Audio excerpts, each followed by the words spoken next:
સુરતમાં હાર સંબંધોને લાંછન લગાવતા અનેક કિસ્સાઓ સામે આવી ચૂક્યા છે, ત્યારે ફરી એક ચોંકાવનારી ઘટના શહેરમાં મધ્યમાં બની છે।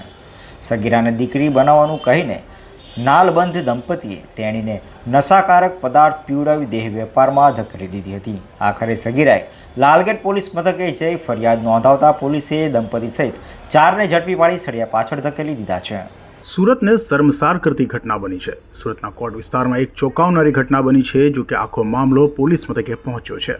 વાત એમ છે કે સુરતના લાલગેટ પોલીસ મથકની હદમાં રાણી તળાવમાં નાલબંધવાડ ખાતે રહેતા સાજિદ નાલબંધ અને તેની પત્ની સબીના સાજિદ નાલબંધે એક સગીરાને દીકરી બનાવવાનું કહી પોતાના ઘરે લઈ ગયા હતા, જ્યાં દંપતી સાજિદ અને સબીનાએ સગીરાને નશાકારક પદાર્થ પીવડાવ્યો હતો અને ત્યારબાદ તે બેભાન થતાં તેને ફૂલવાડી ભરી માતા રોડ પર રહેતા કાદિર સિદ્દીક ધોબીને સગીરાને પૈસા લઈ આપતા તેણે સગીરા પર બળાત્કાર ગુજાર્યો હતો।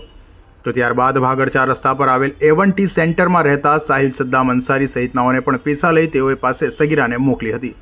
આખરે દેહ વેપારથી કંટાળેલી સગીરા લાલગેટ પોલીસ મથકે પહોંચતા જ સમગ્ર મામલો જાણી પોલીસ પણ ચોંકી ગઈ હતી અને ત્વરિત તપાસ હાથ ધરી હતી અને લાલગેટ પોલીસે તરત જ તપાસ હાથ ધરી દંપતી સાજિદ નાલબંધ, તેની પત્ની સબીના સાજિદ નાલબંધ અને આરોપી બીજા જેણે સગીરા પર પૈસા આપી બળાત્કાર ગુજાર્યો હતો તે કાદિર સિદ્દીક ધોબી અને સાહિલ સદ્દામ અંસારીની ધરપકડ કરી હતી। તો આ અંગે ડીસીપી ઝોન 3 રાઘવ જૈને વધુ માહિતી આપી હતી। लालगेट पुलिस स्टेशन विस्तार में एक महिला एनजीओ है, उनके कुछ कार्यकर्ता एक कंप्लेंट लेकर आए जिसमें उन्होंने बताया कि एक बच्ची जिसकी उम्र लगभग 17 साल की है, वह रंडेर की रहने वाली है। उसका अपने माता पिता से शादी की चर्चा के कारण झगड़ा हुआ था, तो वह झगड़ा कर घर छोड़कर भागी और वहाँ से वह अपनी एक महिला मित्र है मैया बहन जो लिम्बायत में रहती है उनके पास चली गई। तो उनका वहाँ से परिचय लालगेट के रानी तालाब विस्तार में रहते एक मोहम्मद साजिद नालबंद और उनकी बीवी सबीना साजिद मियाँ के साथ हुआ। तो उन्होंने उस बच्ची को आश्वासन दिया कि वह उसको कपड़े की दुकान पर नौकरी दिलवाएंगे 10,000 रुपये के लिए, और फिर कुछ समय बाद उन्होंने धीरे धीरे पैसे की लालच में बच्ची की मर्जी के खिलाफ जाकर उससे देह व्यापार का गलत काम करवाया।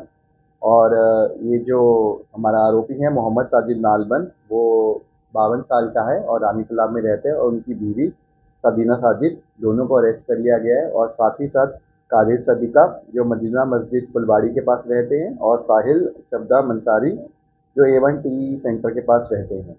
तो इन चारों को अरेस्ट कर लिया गया है और इनके खिलाफ इमोरल ट्रैफिकिंग एक्ट, भारतीय न्याय संहिता और prevention of children from sexual offences act के अंदर केस दर्ज किया गया है। और इन सबके खिलाफ हमें 2 दिन का रिमांड भी मिला है और आगे की तपास अभी फिलहाल चालू है। સુરતમાં હચમચાવી દેનાર બનેલી આ ઘટનાએ સમગ્ર કોટ વિસ્તાર અને ખાસ કરીને રાણી તળાવ લાલગેટ વિસ્તારમાં ચર્ચા જગાવી છે। ત્યારે આવા દંપતી સામે કડકમાં કડક કાર્યવાહીની લોક માંગ ઉઠી છે।